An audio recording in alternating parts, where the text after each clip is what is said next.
So, thank you very much for putting me in a lot of pressure. Now I had a very big job to live to high expectations. So anyway, thank you very much for coming, all of you. So happy to see many of faces that I know from past and few new faces for me. So I'm very happy to be back. Yeah. So I've been requested to teach on the Guided Buddha way of life. It's one of the, you can say, gem, one of the jewel gem from among many of the writing by some of the Indian scholars and masters by Shantideva. And of course, there is 10 chapters. And so I think first chapter, I think you have studied before. And they asked me second chapter.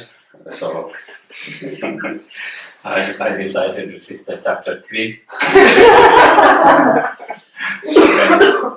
But after going through that, maybe I might be able to go to chapter 2 too, depending on time. Chapter 3 is also quite short. And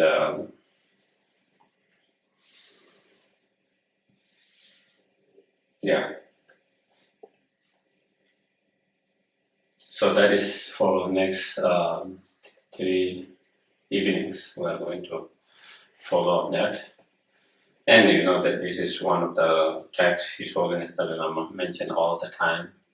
He said this is the source of his good heart, loving kindness, compassion, bodhicitta, the quality that he said that was main source. Like he always says, like for his understanding of the Buddhist philosophy or the view or emptiness, his realizations come through mainly from studying the Nagarjunas and some of other Indian authors, mainly Nagarjunas. And in terms of bodhicitta, he always says, for him, this text was the main thing that inspired him to study, learn, and practice, and to be able to cultivate that. And so I'm sure that many of you have already studied or read some part, but those who have not, this will be one of the great, incredible texts, something to study. Of course, there will be certain verses in some ways, more of context. You have to understand from the context of that, at that time, in that culture, and the audience. Otherwise, if you understand some of those verses from that context, then I think you wouldn't have misunderstanding.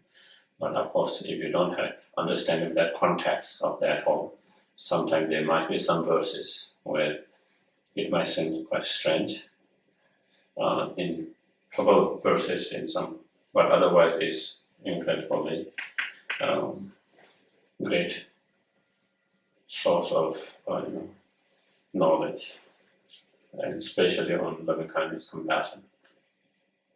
So that is what we are going to be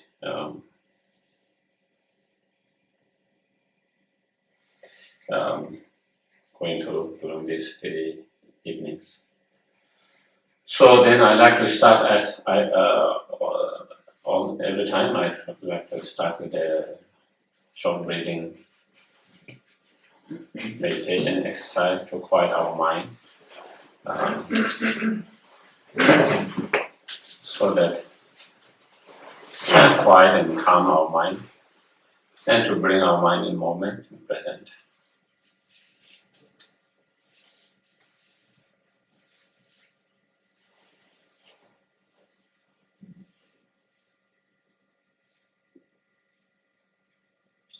So just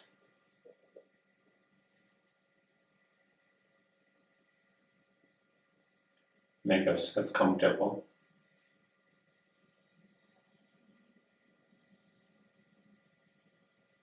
If possible, straight your back.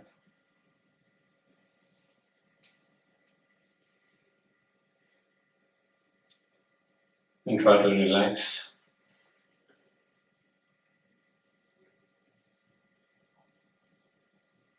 Don't squeeze. Don't be too tight.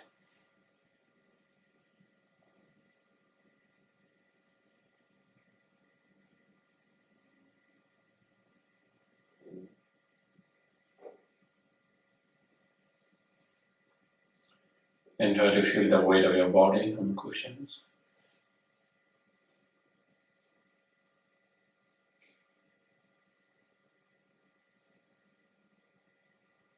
And then bring your awareness to the breath.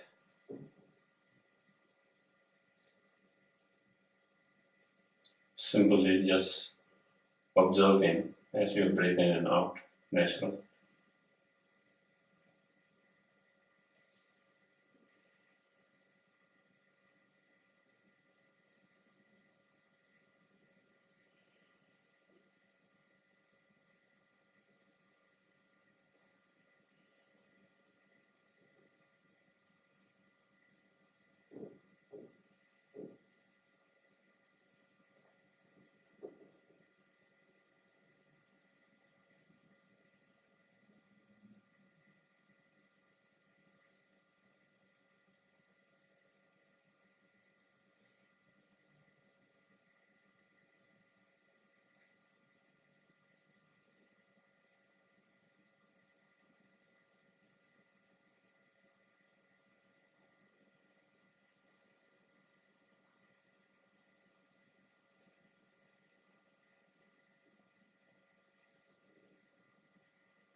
Then we can try to generate good intention by thinking, the purpose of my life is not only to be only concerned with just our own well-being.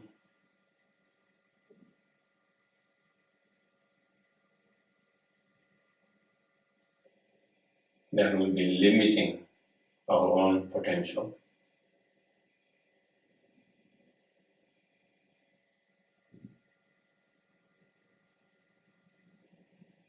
Because we do have much more potential than that.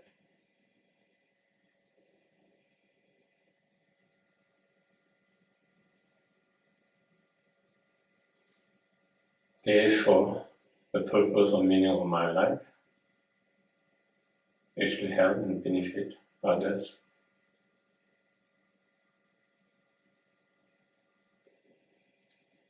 To liberate from all the suffering, cause of suffering.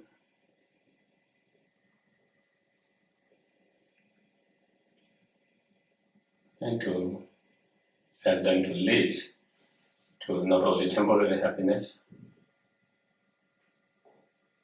but ultimate happiness of fully enlightened state.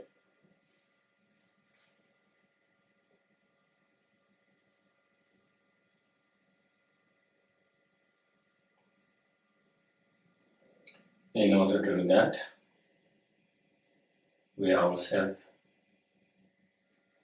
need to actualize our highest potential, fully awaken state of Buddhahood.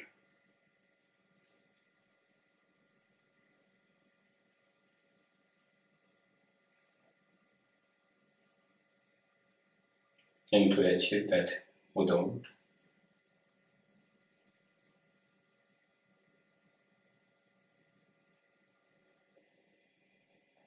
we need to engage in the Bodhisattva's path and practices, such as 6 perfections, and so forth.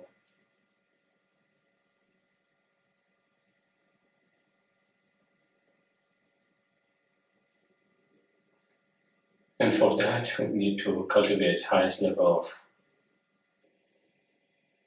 awakened mind, Bodhisattva, and wisdom relies on ultimate truth.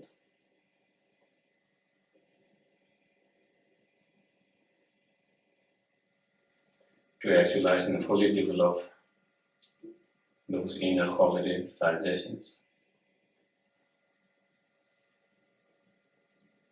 one needs to meditate, practice correctly, continuously.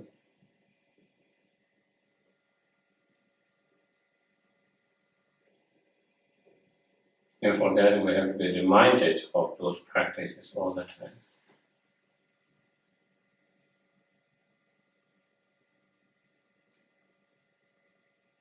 For that very reason, that we are here,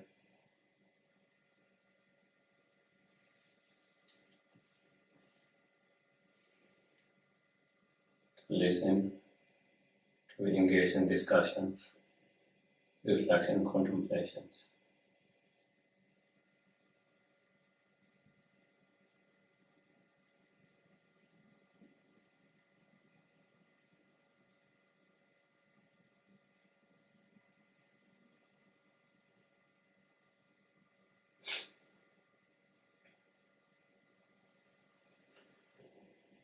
And may our time here be most helpful, beneficial,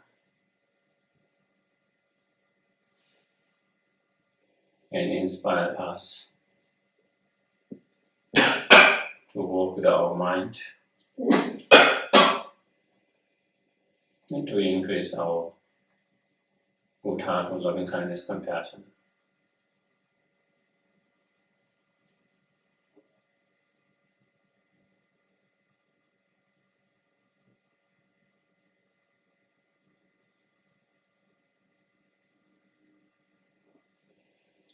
Sangye Chodan Sangye Chonamba Chanchu Badu Dani Yapsoche Dagi Jin Sangye Pesonam Dola Benche Sangye Chubashu Sangye Chodan Sangye Chonamba Chanchu Badu Dani Yapsoche Dagi Jin Sangye Pesonam Dola Benche Sangye Chubashu Sangye Chodan Sangye Chonamba Chanchu Badu Dani Yapsoche Dagi Jin Sangye Pesonam Dola Benche Sangye Chubashu.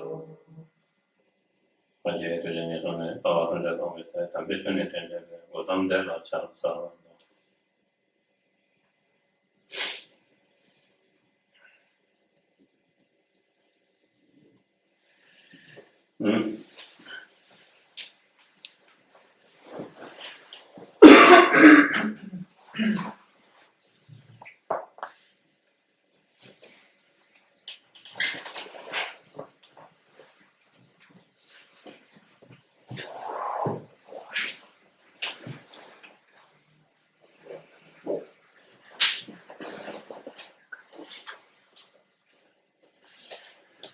So in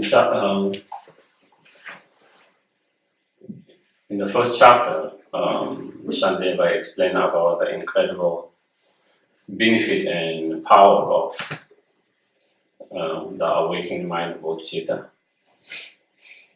And so by reflecting and contemplating on incredible benefit and power of the Bodhisattva mind, one get inspired, to cultivate such bodhicitta mind. Having been inspired, then one engaged in the practice, the path. And having engaged on the practice, meditation, and then one is able to develop the awakening mind, bodhicitta. And then once we have cultivated, in order to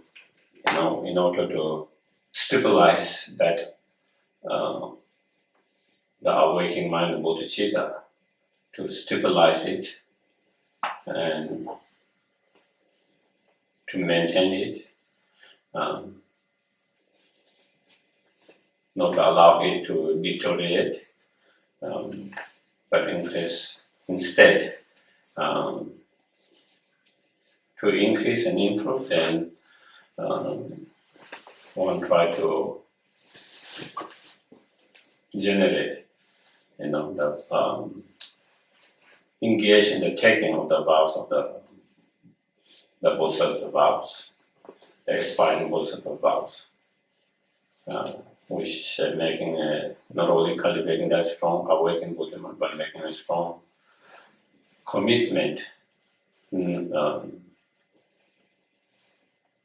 not to allow that bodhicitta mind to deteriorate, not to be distant and from that bodhicitta mind, not to give up that bodhicitta mind,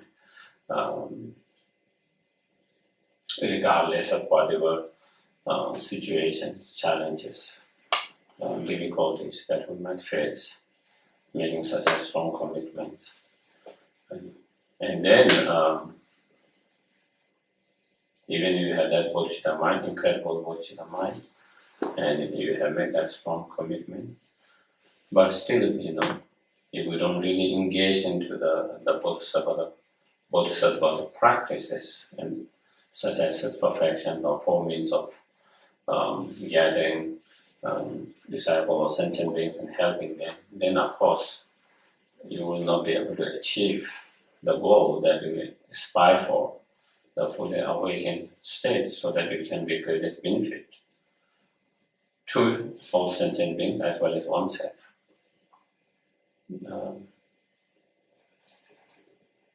And so then, by reflecting, contemplating that, then you aspire very much to engage into those practices, the Bodhisattva practice on the path. And once you have that very strong inspirations to really engage into those practices of Siddhaparamita or perfections, then you take the engage in both of the vows. And then having taken the engage in both of the vows, then not only taking those engage in both of the vows, then actually practicing in the practice of the 6 perfections, such as the practice of perfection of generosity, perfection of moral discipline or ethical discipline, the perfection of patience, the perfection of joyous efforts in the virtues, the perfection of meditative concentration, and the perfection of wisdom. And then in terms of 4 means of gathering and helping sentient beings, by practicing charity and giving, and then giving encouragement with a pleasant, with an inspiring and pleasant speech, and then encouraging and inspiring them to engage into the Bodhisattva way of life, compassionate way of life practices. And then not only you try to encourage and inspire them to follow that path, but then you try to practice yourself and show them with the examples. And through that, then you inspire and guide them on the path. So this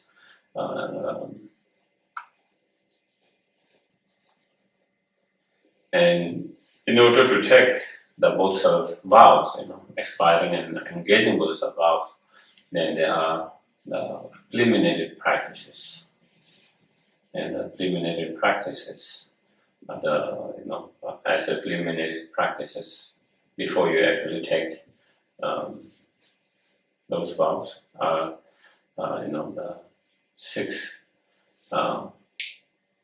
limb practices and the refuge. And so those 8 practices. And so in chapter 2 and 3, that is what he describes. In chapter 3, he described the first 2 practice of limb,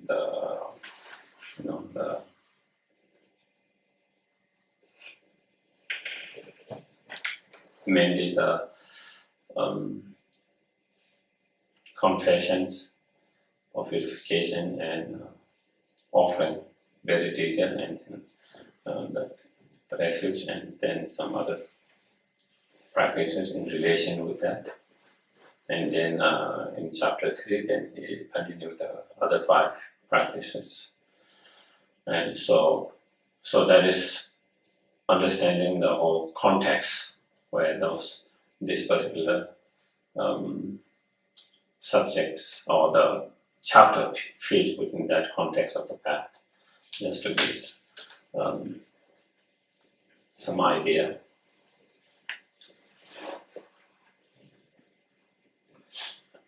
I'm sure, I think all of you are aware what Bodhisattva mind is. Yeah? I don't know if there is anyone who doesn't know Bodhisattva mind. But anyway, maybe... Can you remind us? Yes.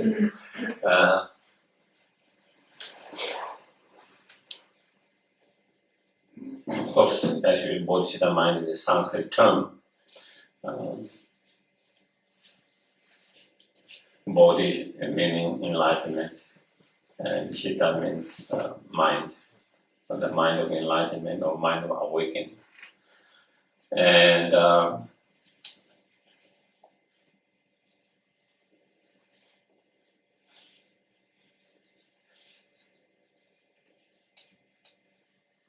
someone having cultivated by following any of the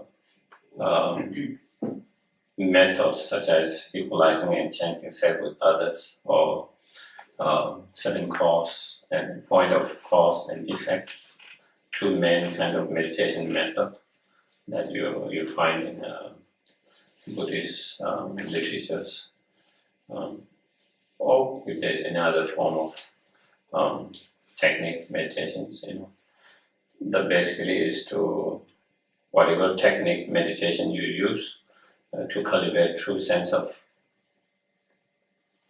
loving kindness and great compassion. And such loving kindness and compassion is unconditional, unpartial, unbiased, undiscriminating. So, of course, we start with somewhere and then we try to expand that to all sentient beings. And when we are able to expand that unconditional love and compassion towards each and every sentient being without excluding anyone, that means without excluding yourself. Okay? If you are one of sentient beings, then if you exclude yourself, then you are excluding one sentient beings. And if you exclude that, then it can't be great compassion. Great compassion is that you take everyone, all sentient beings, without excluding anyone. So in that way, we have to understand, when we talk about loving kindness, great compassion, bodhicitta, it is included taking care of yourself, loving yourself, having compassion yourself is included there. Because when we talk about that to every sentient beings without excluding. And we are one of those sentient beings, so we can't be excluding that.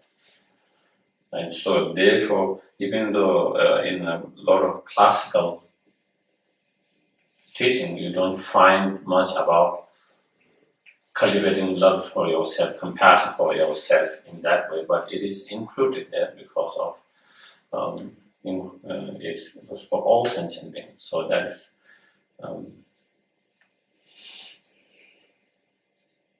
so then having developed that kind of unbiased, unconditional love and compassion, driven by that great love and compassion, and that you want to, and such love and compassion is not just kind of wishing. It's not just a wishing other to be happy, have happiness and cause of happiness, others or oneself, all sentient beings to be free from suffering and cause of suffering, but it is making a strong, firm commitment to liberate all sentient beings from suffering and cause of suffering, and to lead all sentient beings to highest level of happiness, of ultimate happiness and cause of happiness. So not only wishing, but making a strong, firm commitment to that. That is, and out of such great compassion and such a firm commitment, then when you actually, try to do that, to free other sentient suffering, all suffering, cause of suffering, lead them to ultimate happiness. First, if we ourselves is confused, if we ourselves is lost, it's very hard to help someone who is confused like ourselves. It's very hard to help someone who is lost like ourselves.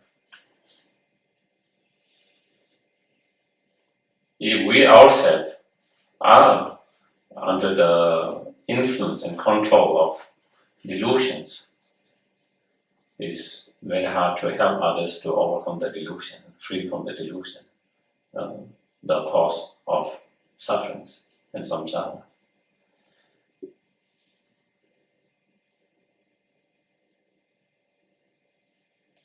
So then we begin to say, if we really want to help to do that, then we need to clear and be free from all these obscurations. The obscuration, defilement, and subtle obscurations of knowledge. And we need to actualize all the positive qualities, highest level of loving kindness, compassion, bodhicitta, mind, and wisdom, and skillful means. And then when we see, that can be achieved only when you become fully enlightened. Only when you become fully enlightened.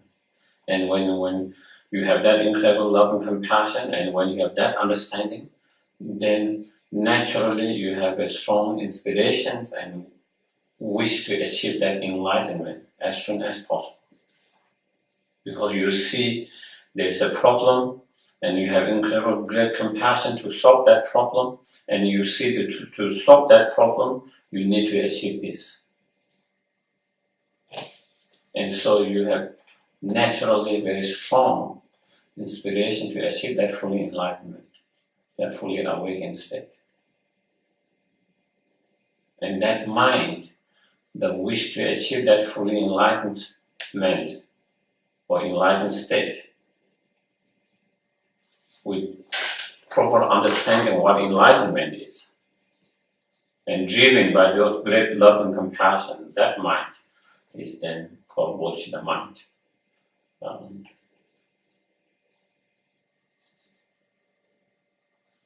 Also,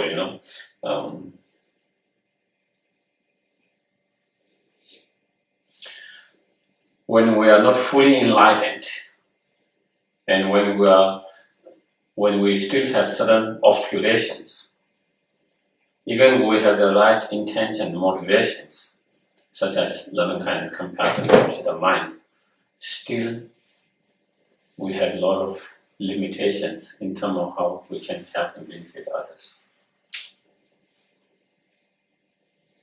And we often find ourselves in those, even we have a similar situation, even we have the right intentions, good intention, motivations, wanted to help someone, be your friend, your family members, or someone. You see their problem, and maybe you think maybe you might be able to help them.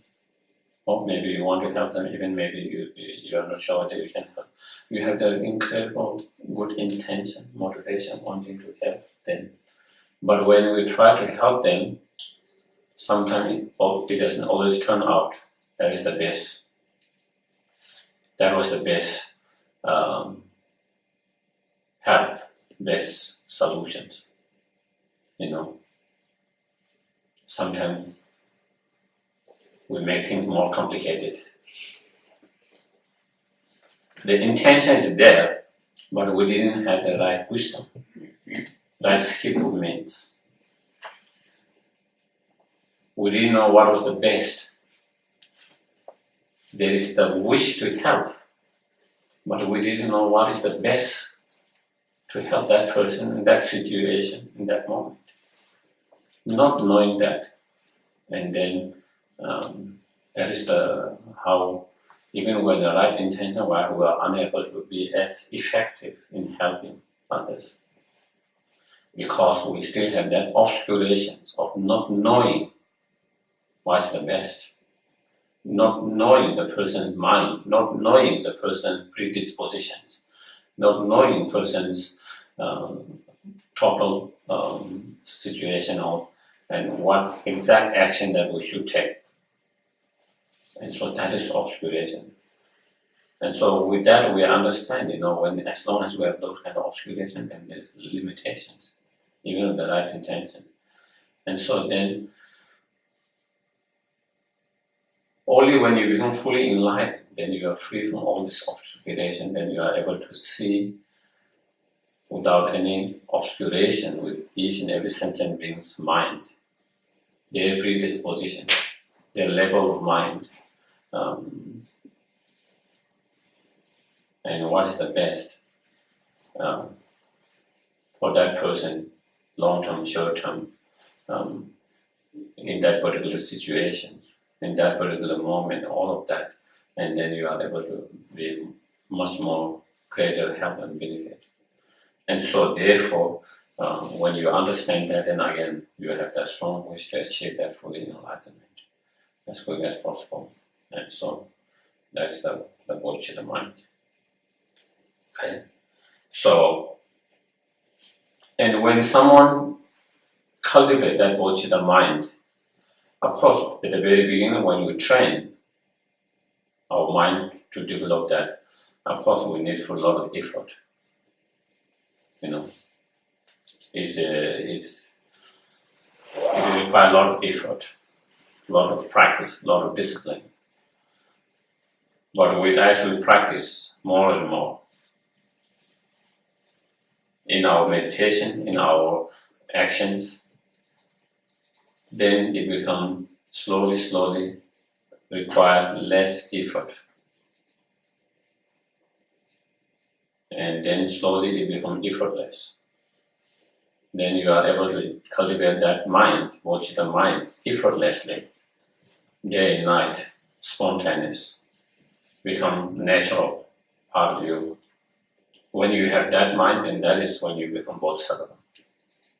Then that person, whoever that person is, regardless of their background, regardless of their gender, all of that persons or that sentient being become known as Bodhisattvas when you have that Bodhisattva mind effortlessly, where it has been so ingrained in your mind or in yourself. It's just a natural spontaneous without any require no effort. At the moment for us, maybe delusions are that. Delusions are effortless for us. Do anyone need to put the effort for the delusion?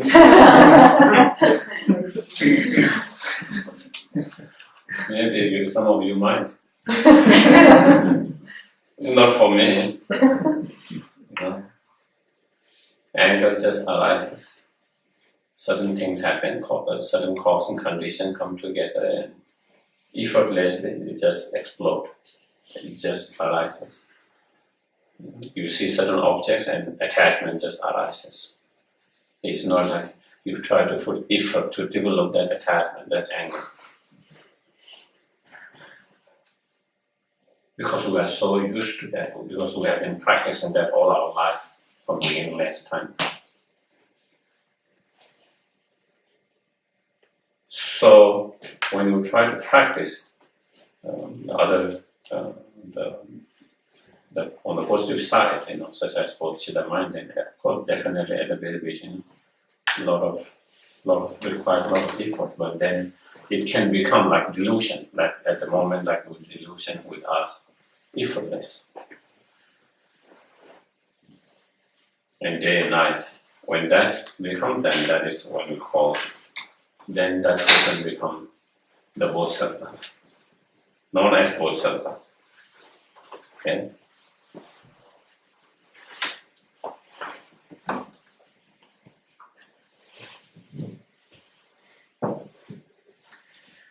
So with that, I think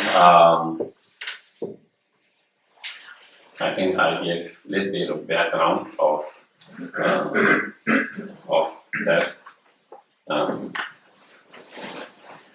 In chapter 3, adapting the spirit of awakening.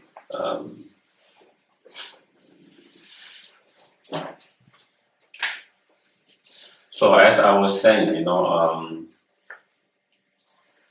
in chapter 2 of those chapters, explain the 7 limb practice and the refuge. And the 7 limb practice are, if we understand them correctly and if we practice them correctly, they are very powerful practices in reducing our sudden delusion, sudden defilement. If we don't understand fully and if we don't do correctly, then it might just seem like some kind of ritual. It might just seem like it's just a ritual. But if you really understand correctly and if we practice it correctly, then it's not a ritual. They are a practice as an antidote towards our own delusions. It's something to work with our mind. So there is frustrations, and offerings, making offerings. So those 2 are, and then confessions. Those 3 are covered in the chapter 2, and then here chapter 3 start with the rejoicing and requesting to turn to the wheel of the Dharma, requesting to live until the samsara ends, and then dedicating. These are the 7 limb practices you often find in the beginning of all the sadhanas, all the practices.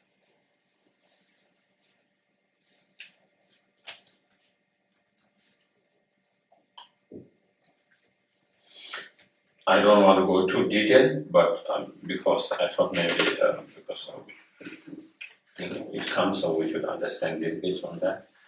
Frustrations, if it's done correctly with the right intention, motivation, right way, it is an antidote towards our pride, arrogant,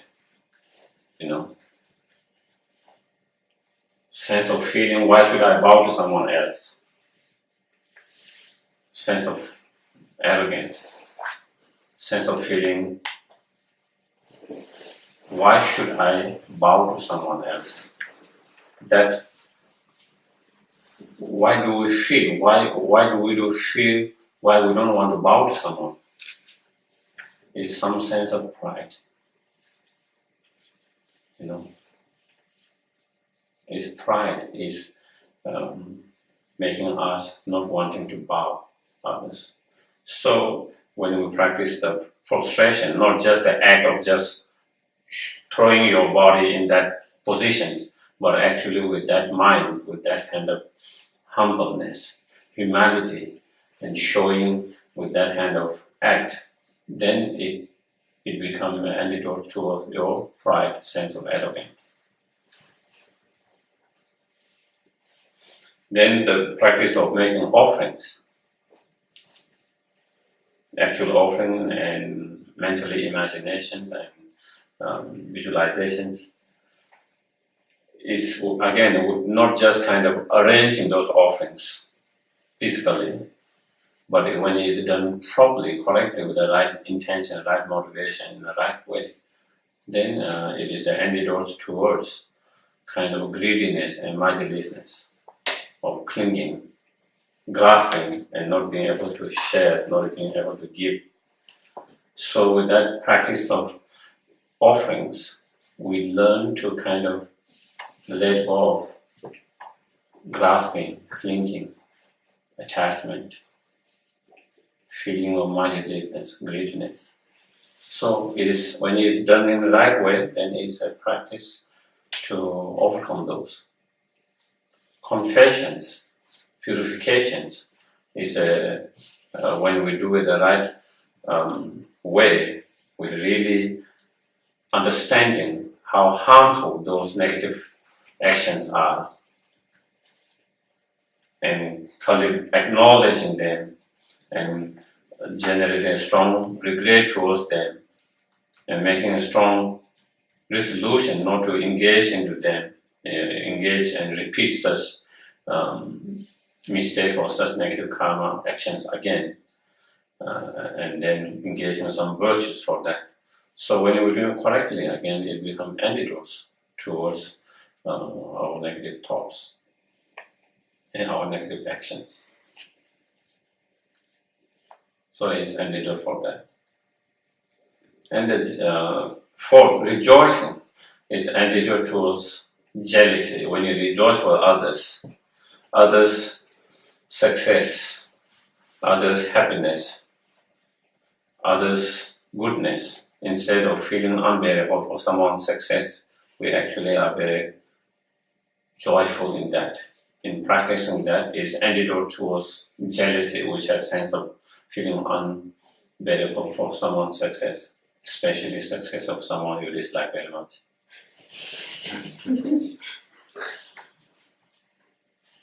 So, and then rejoice in your own virtues and your own goodness is an antidote towards, low self-esteem, self-hatred,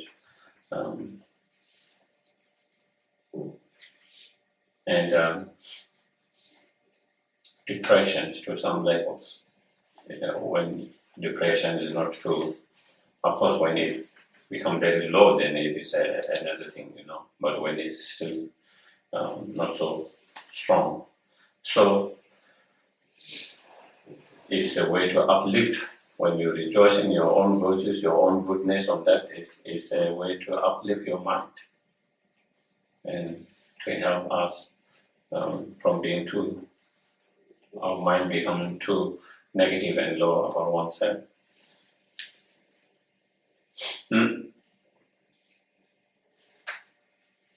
So rejoicing, and then the question to turn the wheel of Dharma is antidote towards our negative thoughts and negative actions towards the Dharma.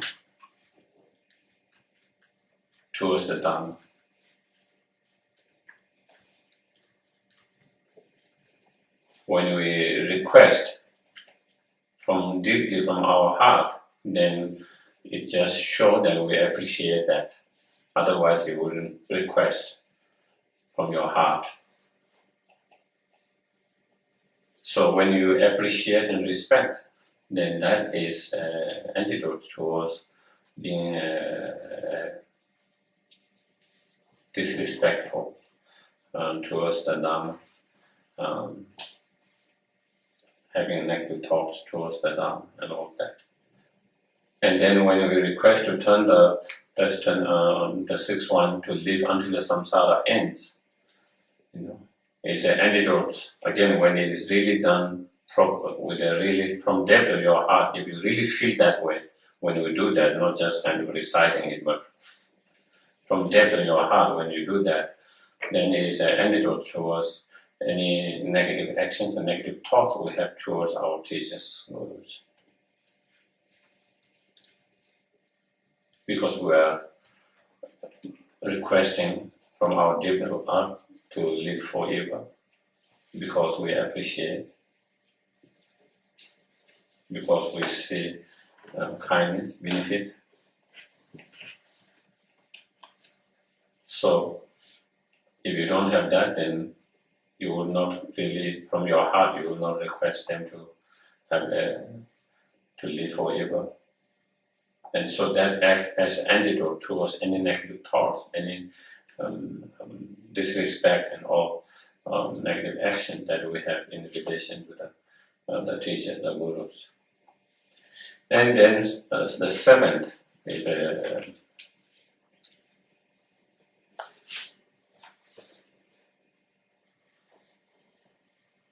in a way of kind of is a practice way to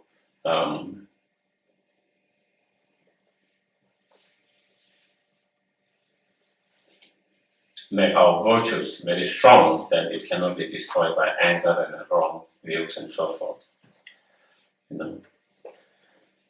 If we don't dedicate it properly, then the virtues that we created, we experience the result of such virtue, and then one time, and then that is it. But when we dedicate for all sentient beings, for enlightenment, for the benefit of all sentient beings, such virtues is very much expanded. It's like putting one drop of water in the ocean. So when you put one drop of water in the ocean, as long as ocean is there, your one drop of water is always be there. So it becomes inexhaustible. One drop of water becomes inexhaustible until the oceans dry up. Whereas one drop of water, if you put on the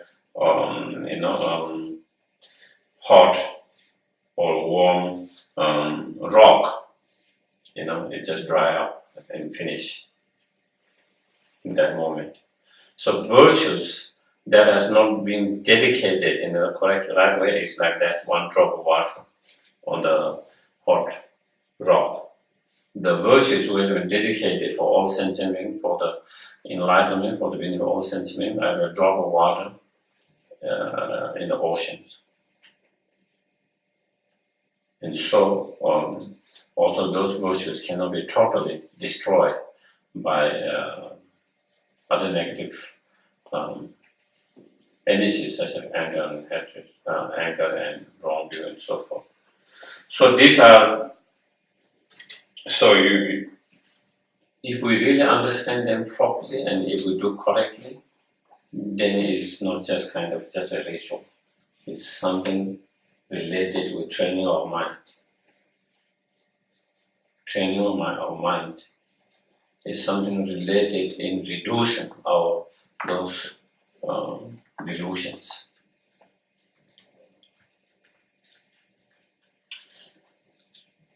And so here it starts with the rejoicing part. So here in the verse number 1, it said, I happily rejoice in the virtue of all sentient beings, which relieves the suffering of miserable state of existence. May those who suffer dwell in the happiness. So it is a rejoicing, to all the virtues which relieve the suffering of miserable state of existence, means the state which is free from the lower birth and those higher birth. So the virtues that lead to the higher rebirth, as well as those sentient beings who are suffering,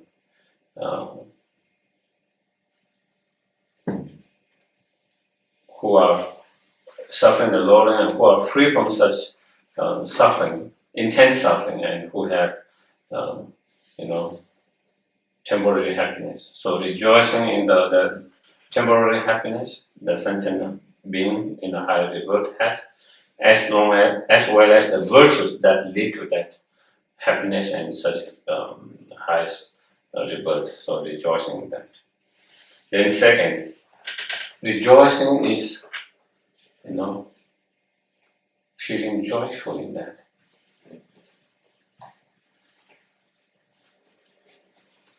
Being very joyful when you see,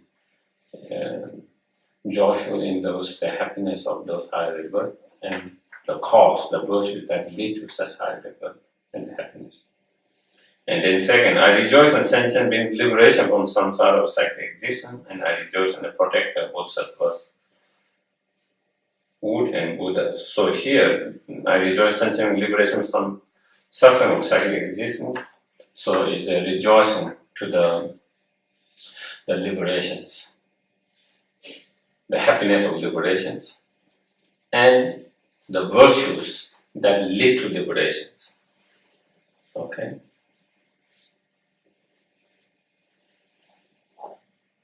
The happiness of liberation and the virtues that lead to the, and then also rejoicing in the Bodhisattvas,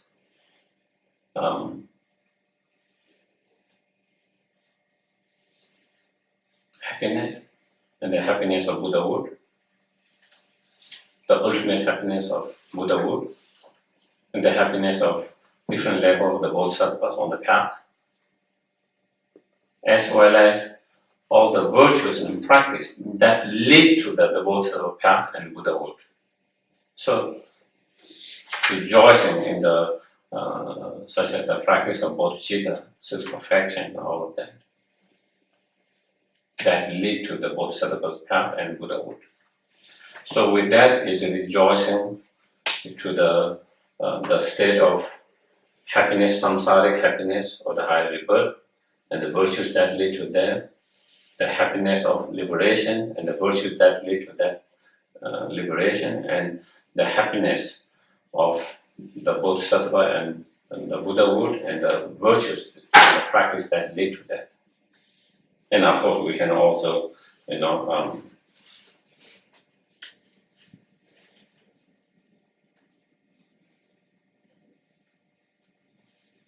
also, of course, we can rejoice to, even though it is not mentioned here, in many others it mentions, we rejoice to the virtues of oneself, our past virtues, our present virtues, our future virtues.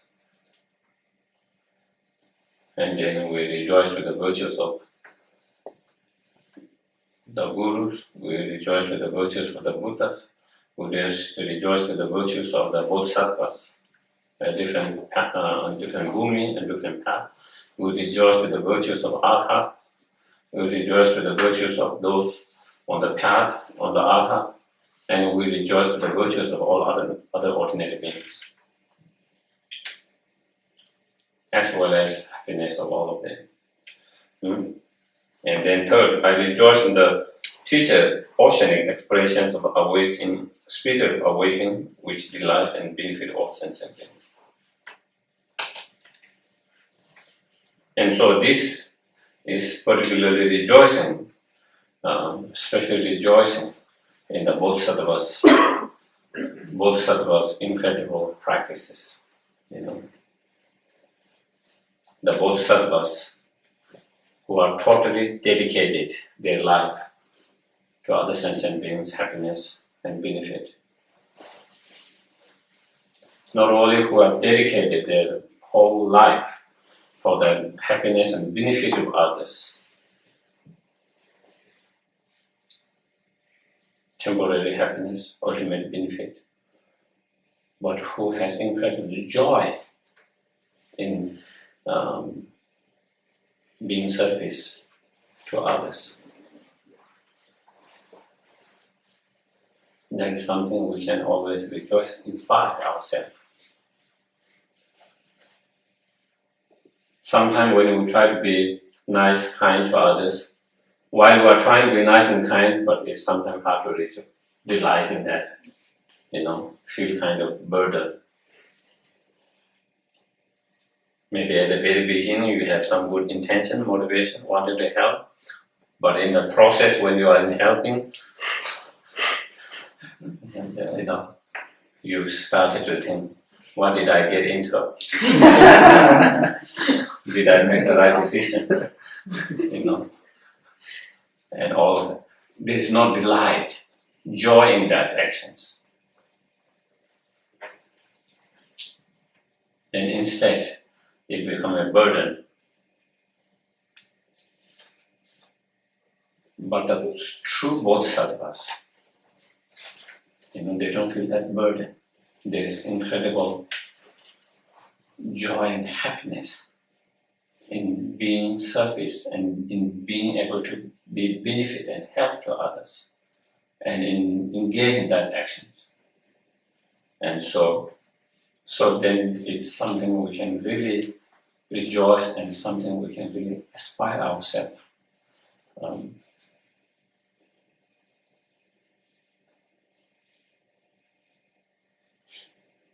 And in some cases, not only we don't have the delight, in some cases, sometimes that turns into a, resentment and even maybe anger, all of that. But if you have a delight and joy in doing that, then you wouldn't into that kind of circumstances, And then the fourth one is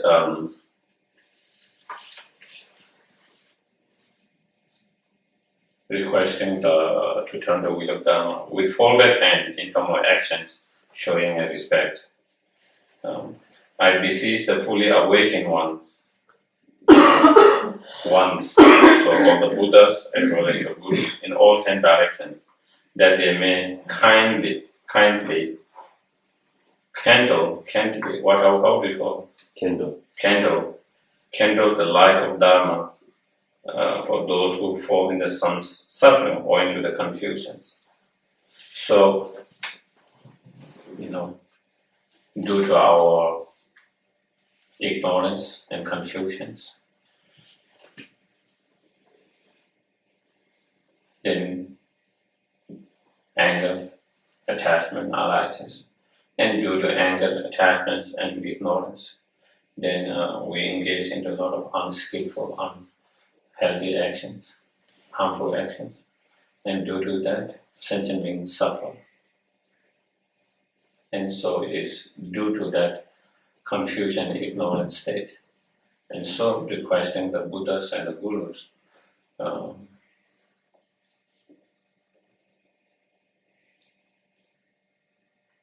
to turn the wheel of Dharma and to light the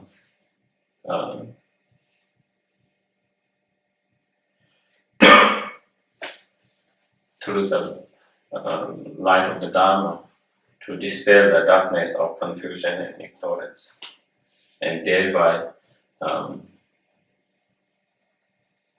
overcoming the root of all the suffering. And by overcoming the root of suffering, then the suffering itself is overcome. And so therefore, in order to do that, we need to have wisdom light.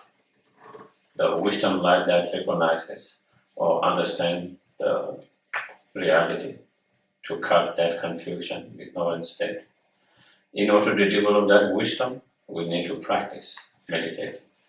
In order to practice and meditate, then we need to know how to practice, how to meditate. And for that, then would need the teachings. And so therefore requesting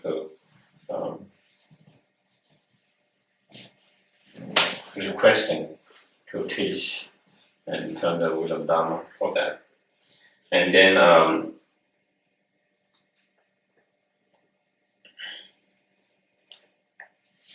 the fifth one, again with respectfully, with the folded hands. With folded hands, I supplicate the jivas who wish to live for nirvana that they may stay for countless eons, and that this world may not remain in darkness. And so therefore the teachings, those light of the teaching, the light of the Dharma, comes through the fully enlightenment, the Bodhisattva and our Gurus. And so therefore it is very important and necessary for them to live forever, until all the darkness is clear in each and every sentient being, until each and every sentient being is free from suffering in the samsara. So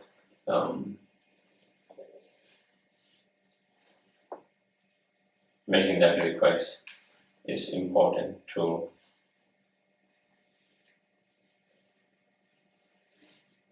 creating the right cause and conditions. Creating the right cause and conditions for them to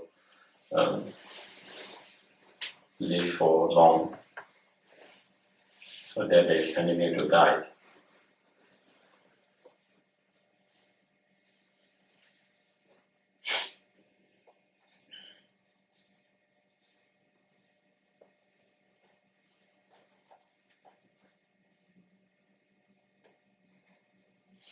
And also when we make such a request to have long life, also it creates cause and condition to have our own long life as well. Of course, that isn't the motivation to do that. And then 6, may the virtues I've acquired by doing all this relieve every sentient beings of sentient beings. So then, dedicating all the virtues. So may all the virtues that I acquired by doing all this, such as prostrations, making offering, engaging in purification of confessions, rejoicing, requesting to turn the wheel of Dharma, requesting to live until samsara ends, engage in all of whatever virtue that I have acquired by engaging in such practices.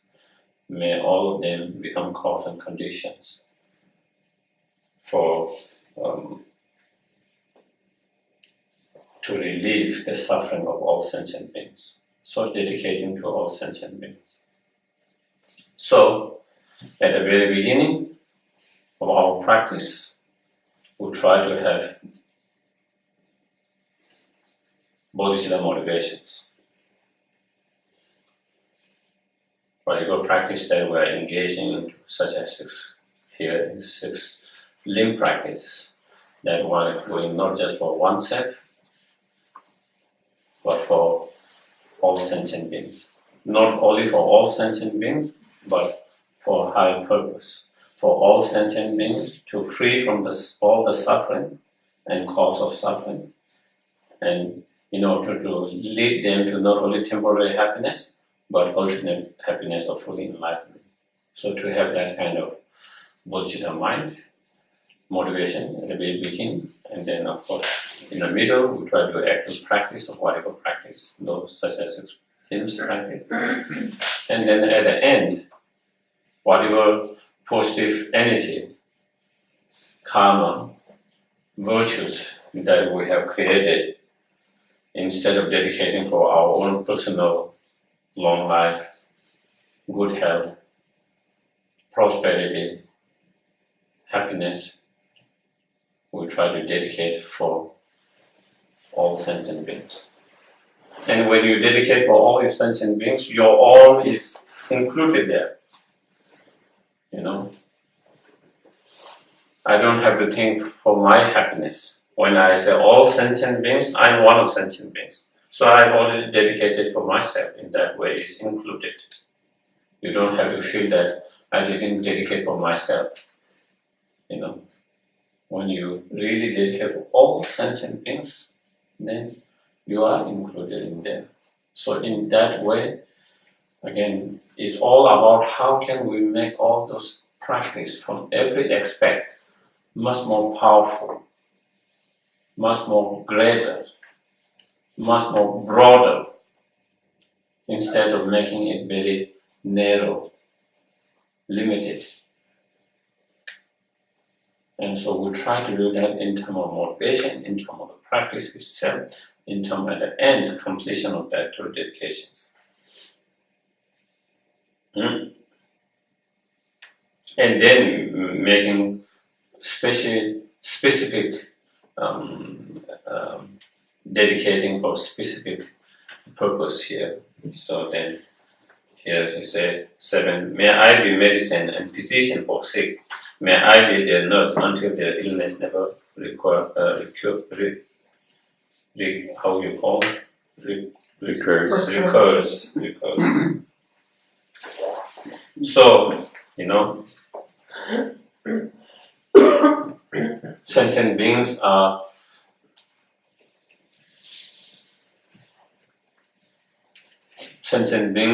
tormented by the different suffering of birth, suffering of aging, suffering of sickness, suffering of death, and many other sufferings.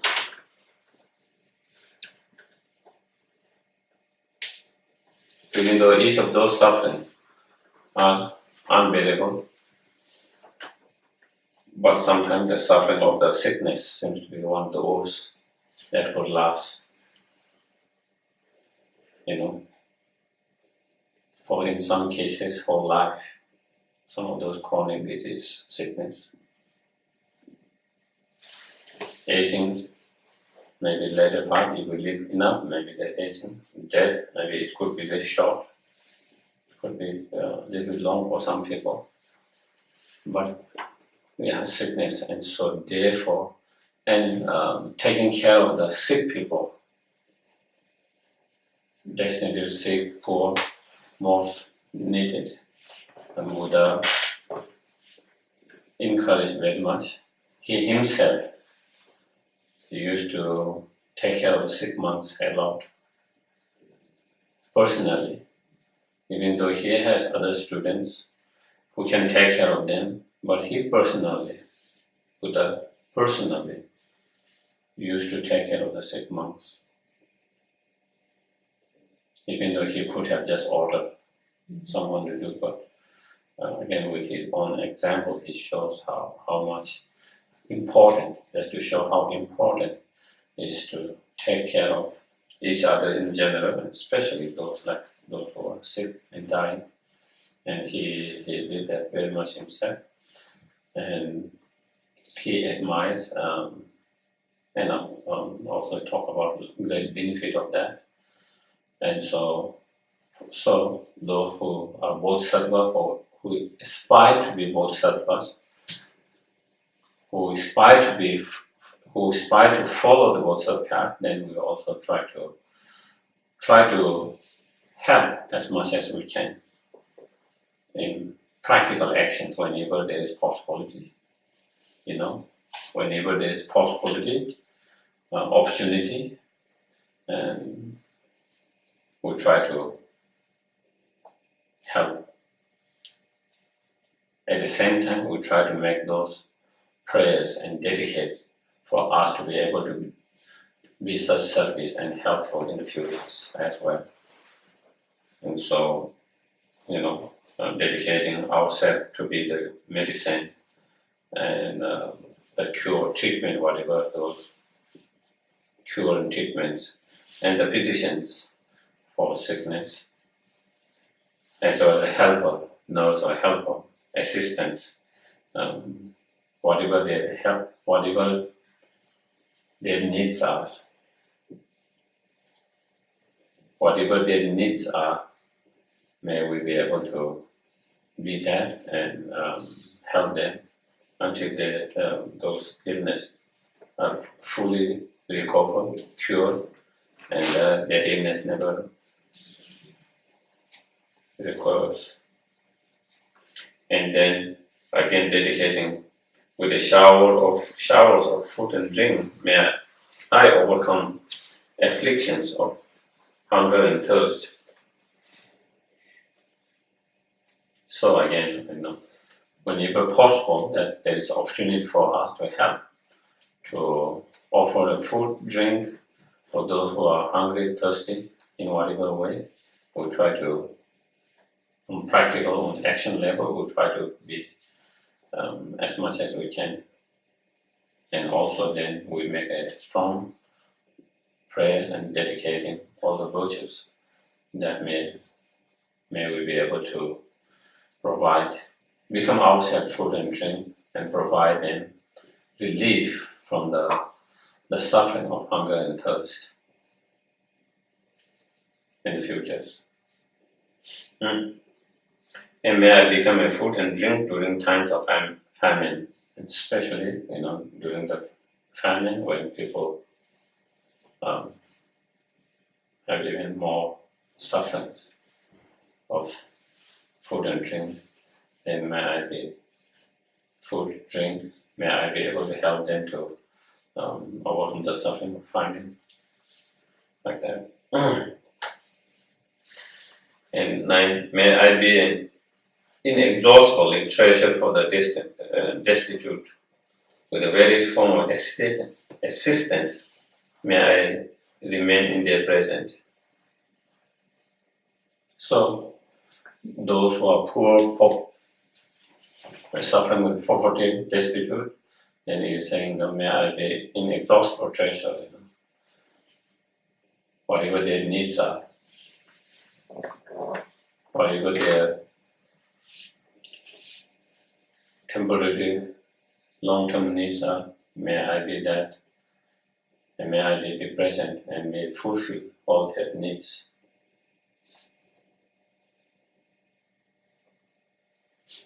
So in that way, we dedicate that. And of course, in action, whatever possible we try to do that. And then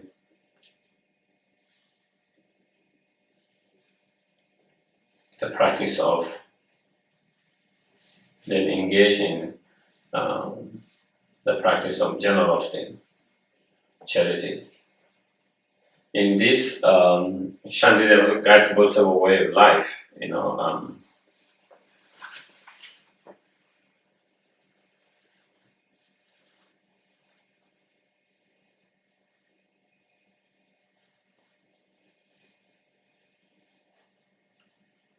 he explained about how to cultivate the bodhicitta mind using the equalizing exchange set with others techniques, and then he also explained about the 6 perfections, and especially certain chapter dedicated to other perfections.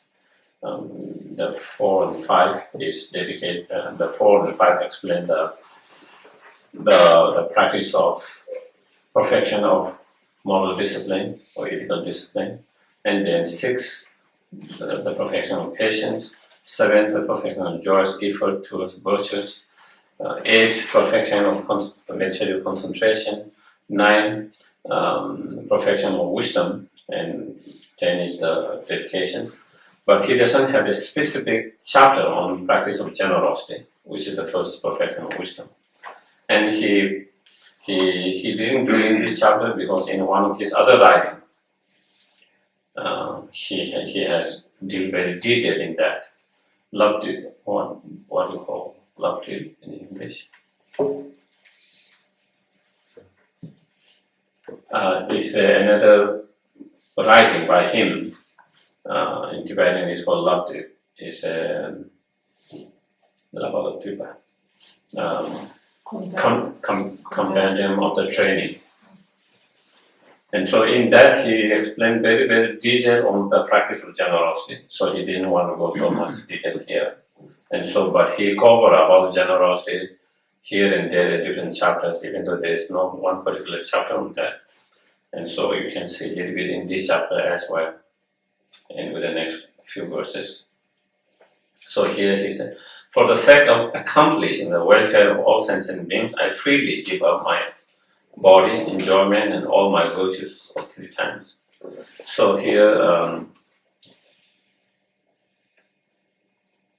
practicing the practice of giving generosity of enjoyment or material wealth, as well as body, one's own life, and as well as all the virtues that one have created in 3 times. And the purpose of practicing such generosity and such charity in order to accomplish, the welfare of all sentient beings. So, our motivations of with the Bodhisattva motivations, in order to fulfill all the welfare of sentient beings, temporary and ultimate welfares, and wishes and purpose of all sentient beings, then of course we try to help and benefit those who can be helped and benefit temporarily through such practice of giving and generosity of material things, wealth, enjoyment, as well as for highly developed bodhisattvas, even without any hesitation, their own life, their own body, their own life. For those highly developed bodhisattvas, they are able to do that, and also to practice generosity and give all the virtues. So those are temporary, as well as in order to help them long-term, ultimate term, to liberate from samsara and the cause of samsara. Then we need to achieve enlightenment. In order to achieve enlightenment, we need to perfect and complete the practice such as perfection. Therefore, one engages the practice of such perfection for that purpose. As well as we need to create incredible amount of merit. And in order to create the merit, not for oneself, for all sentient beings, in order to achieve sentient enlightenment, so we can be greatest being for all sentient beings. For that purpose, we need to create a lot of merit, and for that also practice engagement, practice generosity first, with such that. And then when we practice the generosity, or whatever form of generosity,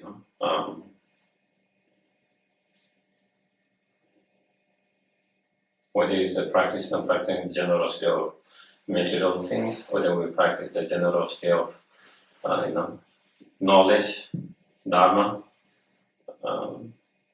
or whether we practice the generosity of protecting, of saving lives, giving them fear, protecting them from fear and giving them fearless. So whatever the practice of generosity or giving, even our time, the practice of generosity of giving our skills that we might have, that we can share, give. So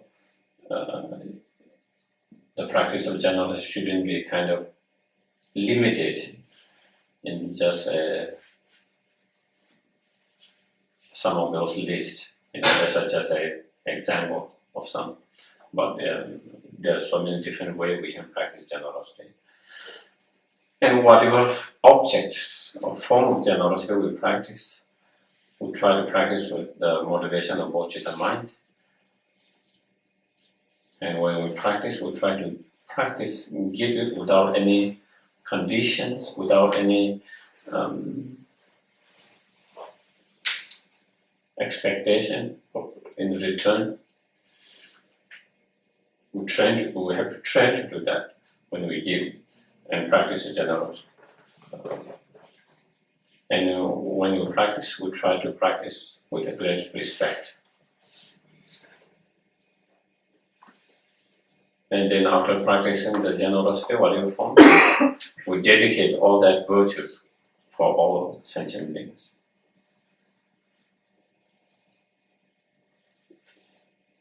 And those who have been around Lama Zopa Rinpoche, who have seen, you can see how he really practiced all the practice, and like when he practiced generosity, just like that is prescribed.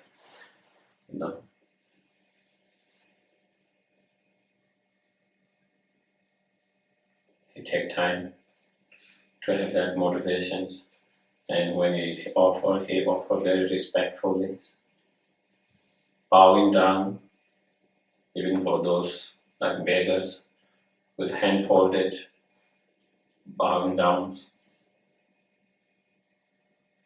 Like those are the great examples of how to practice, and without any expectations.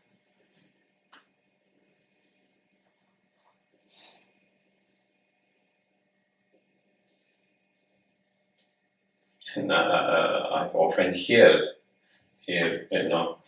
like sometimes he helped for certain projects, certain things.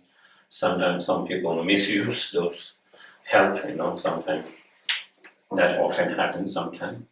Maybe intentionally, unintentionally, sometimes they are misused. And sometimes people get upset, Maybe people around Rinpoche get upset, but Rinpoche, he says, he has the right intention, motivation to help, and if they misuse, it's something they have to deal with it. And from his side, he doesn't have any kind of resentment or any kind of negative feelings. And that shows that you don't have any expectations and conditions there. When we have expectations and conditions, and when those are not met, then we get disappointed and then become resentful. And then maybe angry. Good actions, starting with a good intention, wanting to help, and the act of good act of giving, turning into something negative, resentful, anger, all of that, because we have expectations and condition there. And when those conditions, expectations are not met, then that's what happens. And sometimes we also see, in any organization, especially non-profit organizations, people volunteers or give, whether their time, their skills, money, whatever. But a lot of time we still have certain expectations, certain conditions. And so then maybe sometimes you are not as acknowledged as you would like. You are not thanked or not thanked enough. And then sometimes people get hurt. Here I'm giving my time, resources, my skills, and they don't even say thank. They don't even acknowledge that. Or if they don't acknowledge, you feel they don't acknowledge enough. So you feel hurt, disappointed. All of this comes because there is some expectations, some. So it's how we have to train and learn to give without that, and then, if someone doesn't do that, then if someone become too busy and forget, to acknowledge, to thank, or to do something special, still we will not feel hurt, disappointed. And that will not lead us to being kind of resentful and so forth, and negative. You just wanted to help, and that's it.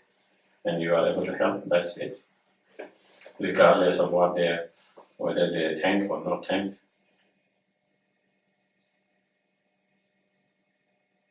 So,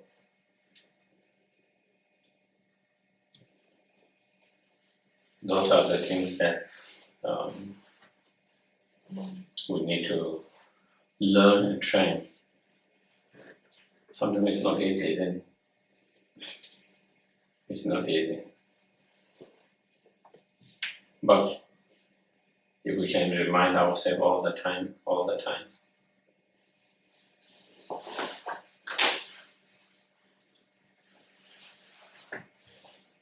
and so if we are able to remind ourselves all the time, then it will be helpful. And so when you practice the generosity, it's a training to let go of clinging and grasping to the object. So whatever that object might be, it can be your body, your life, it can be material things, it can be your practice, your virtues, it can be your reputations, whatever is. So when we learn to kind of practice giving generosity, we are training and learning to let go of holding so tightly, clinging and grasping. And it is by learning to do that, we are learning to relax more. We are learning to be more flexible in our mind. If we don't have a strong clinging, grasping, holding tightly, due to certain situations, things changes, and then certain things changes, and even if we lose something, we will not be so devastated. We will not be so devastated because we don't have strong clinging, grasping to that. Also, you have less fear, less worry, less anxiety. A lot of our fear, worry, anxieties arises from such clinging, grasping, strong attachment. Because strong attachment, then we have a lot of fear of losing something we are attached to. We have fear of not getting what we are attached to. We have fear of not being able to maintain and keep it. We have fear of losing it. And if we do lose something, then we become very devastated.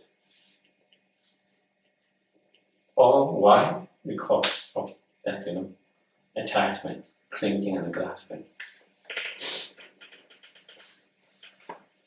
If we don't have that clinging, grasping, attachment, then we will not have to have all of that. We will have less fear, less worry, less anxiety. And for somehow things do change. We will not be so devastated, overwhelmed. So, it's training to do that.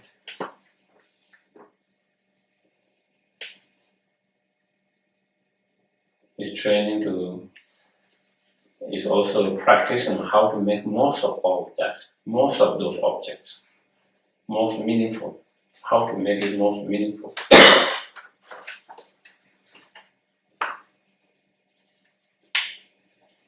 The practice is to let go of feeling of miserliness,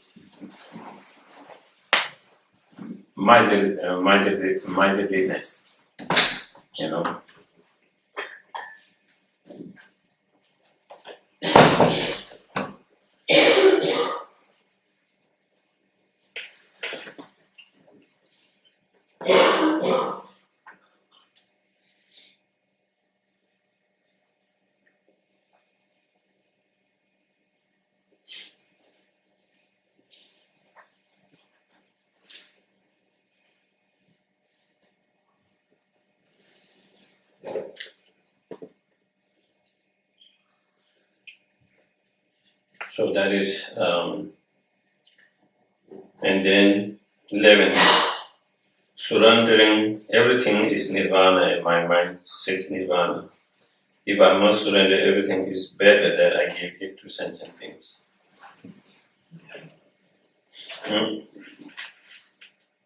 So basically it's saying,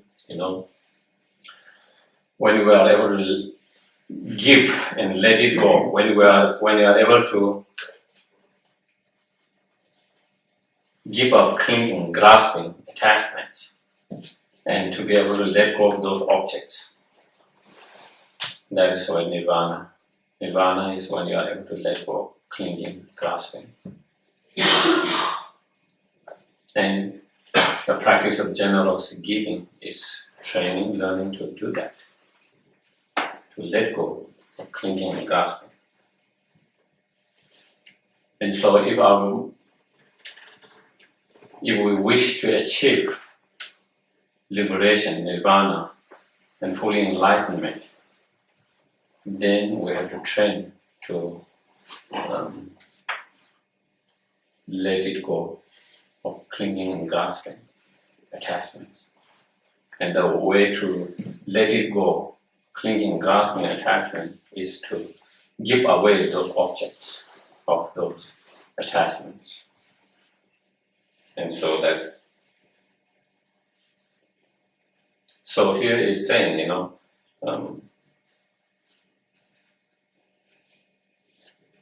we have to let it go one day anyway. Even if you do not want to let it go. When we die, we cannot take anything with us. We have to leave everything behind. Whether you want to let it go or you don't want to at that time, you have no choice. You just leave everything behind.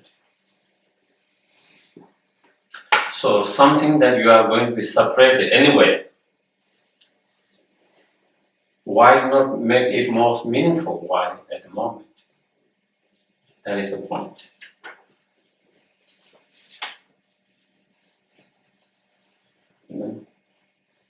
Something that you are going to be losing anyway, something that you are going to be separated anyway, why not use that in a meaningful way now? Why not make it most of it?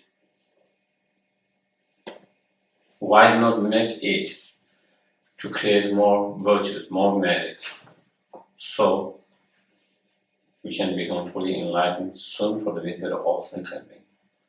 Why not make use it to relieve the suffering of others to some extent? Why not learn? Why not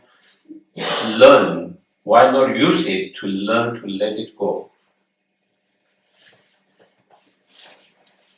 Why not use it to learn to let go of clinging and grasping? So that is, if we do that, then it becomes very meaningful. So here he is saying, we are going to lose anyway, so why don't we try to give to sentient beings, because it relieves their suffering, and also it becomes cause and condition to fully enlightenment.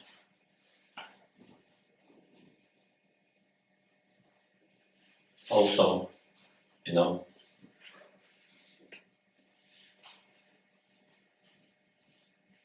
when the death comes, you have less worry, less fear.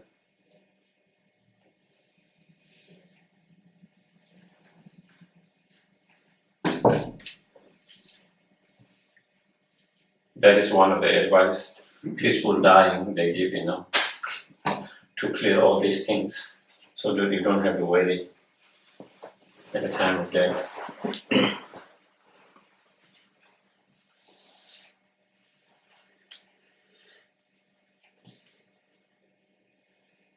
Not only we don't have to worry, also we don't leave mess behind for the family to solve,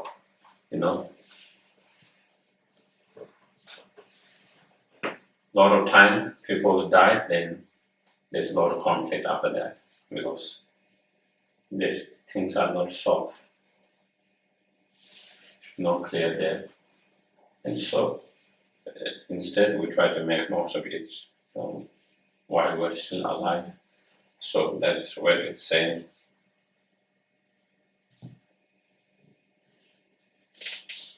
What is the time? 15 to 9. Then I make one.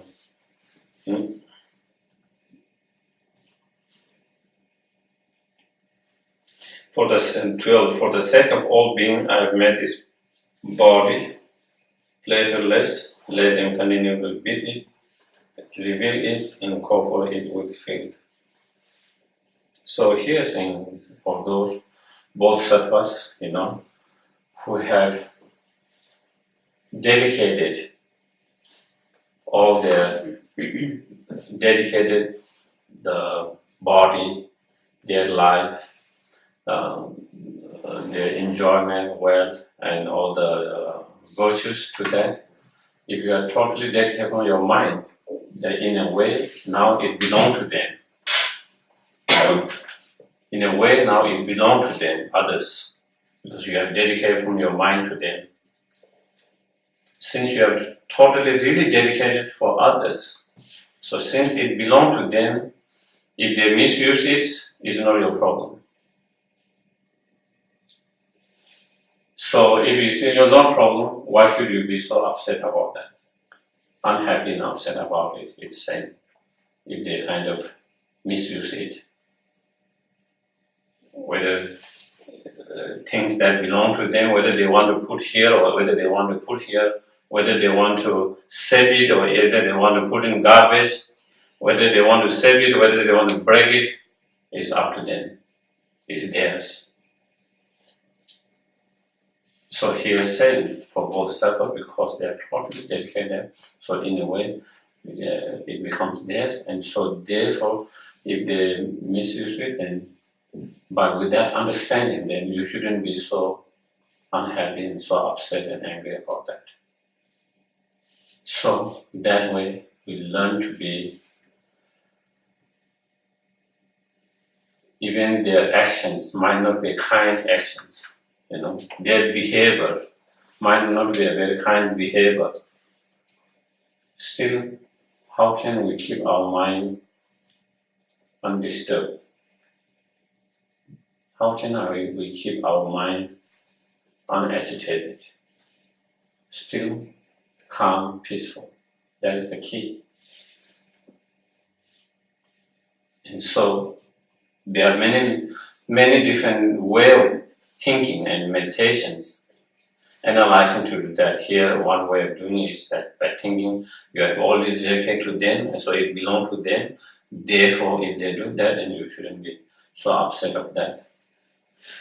If this cup belongs to me and if someone break it, I might be upset. But if it belongs to that person, if they break it, why should I be so upset about it? So thinking in that similar way, then how we can keep our mind more quiet and calm. And so with that, I think I will kind of stop here. I can take a couple of questions if there is. Questions, comments, whatever. I wonder how we talk about the grasping and the attachment, maybe to outer things or to what you see. But if you stick to ideas or a certain way of thinking and you grasp to it, so how to let, is this stubbornness or what is this really? That one is not flexible or stick to one thing, and how to counteract this? Mm-hmm. Well, I think it is. I think the method will be the same. I think practice will be the same. In terms of practice. Sometimes clinging, grasping, and attachment to the idea and view might be much more distractive and much more worse than being attached to external things. If we see in the world so many people are being killed because they are so attached to certain views, certain ideas.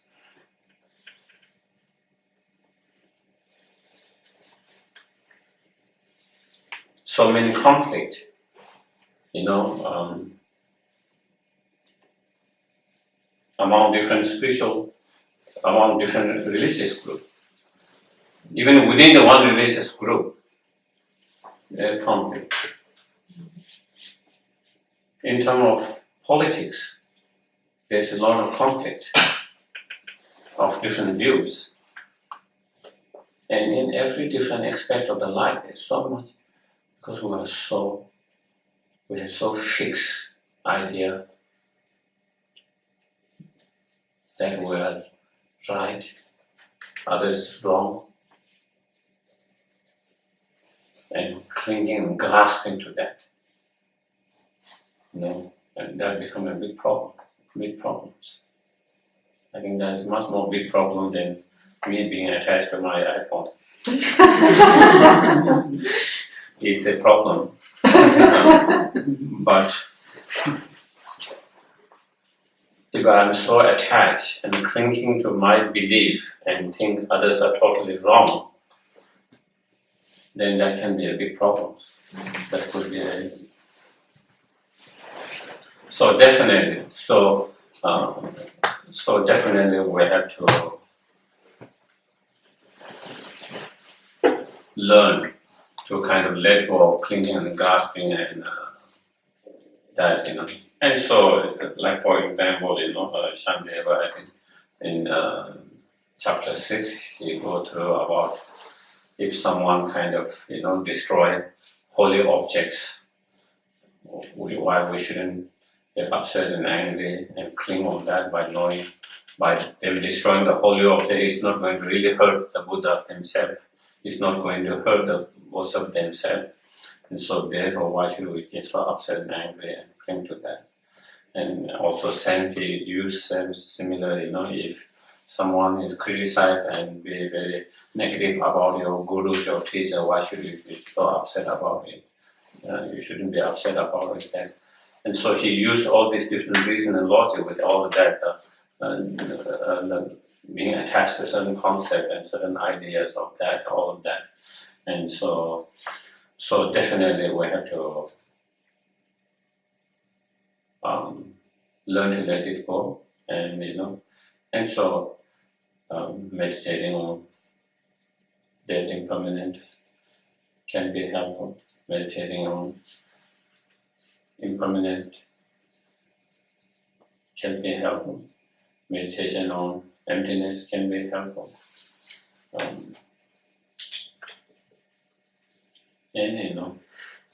Meditating on how clinging and grasping to such concepts, such ideas, such philosophy and so forth, how harmful and how destructive it is, and how that can become a very, very cause of very, very big problems and harmful. And through that understanding, then let go. Reflecting on what is truth, what is not truth, it all depends on individual.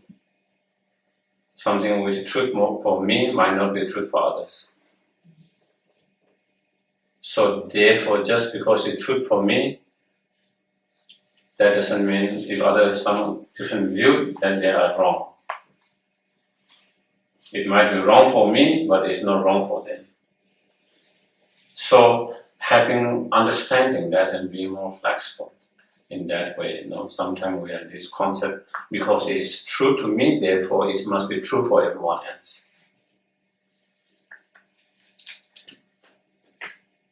And so therefore if someone has a different view, therefore that person is totally false, wrong. That is from your point of view. But that doesn't necessarily mean that same things is, if we talk from karmic point of view, like they explain, same liquid of the glass For human beings, it's water. Yeah, it is water. For the hungry ghosts, due to their karma, they see it as something past blood, and if they drink, they experience that way.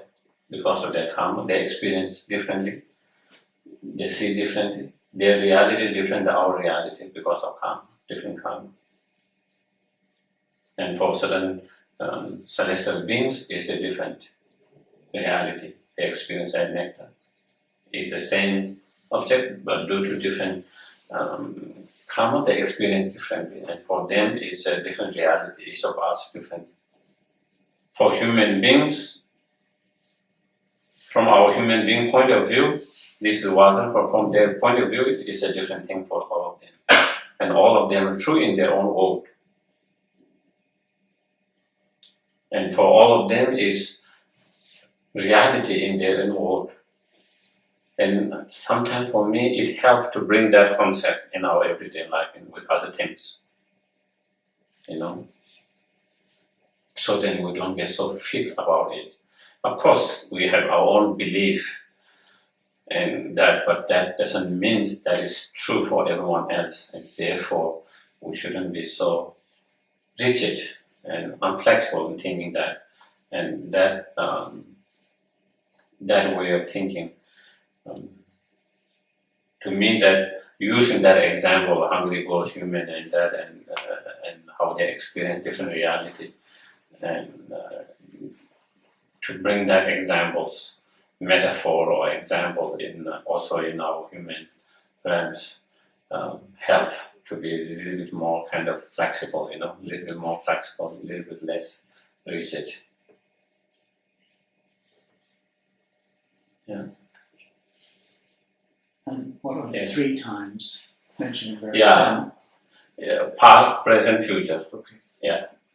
So when you see that 3 times, past, future, and then also I can go that then there's 10 directions.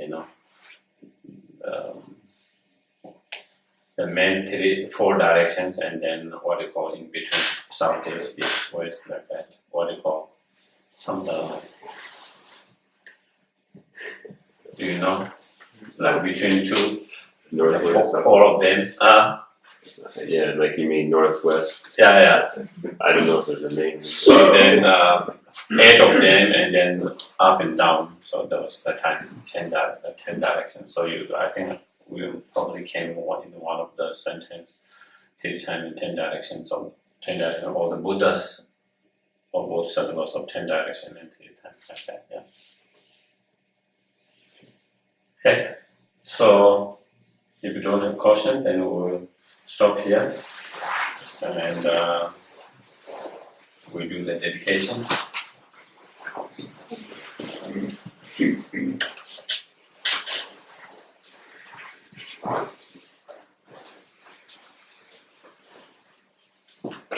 So due to all the virtues, others and oneself were created in their time.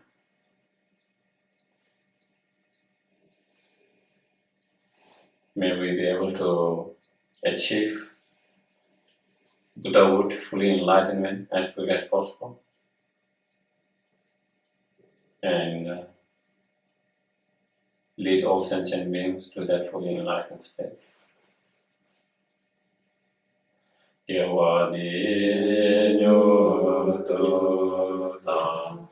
lama sangye Chukyone Doa Chinya Maripa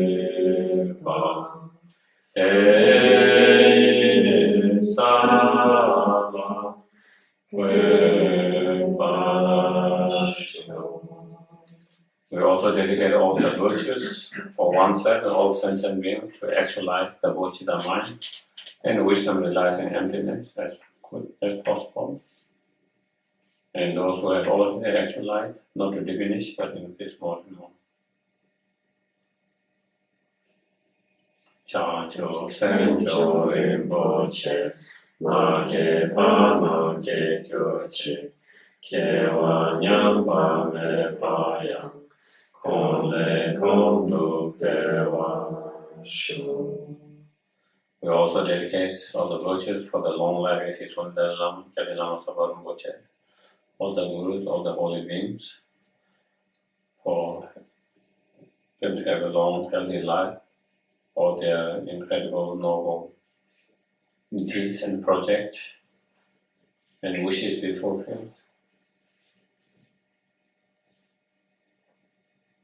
And may we always meet them, always be guided by them until we achieve full enlightenment.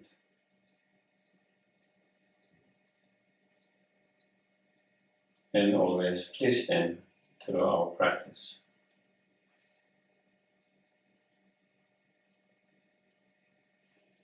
Kari rave kove shingam de, pendam de wamalu chomwe, Chebe se wa tenzin yatso ye, shabe se te patlo tenjo shin, tozo chan shin chan gen yawe, tenzin yon pewe kunso topo zui, cho san ko we le mo tu da so du je kun du sha ten shon.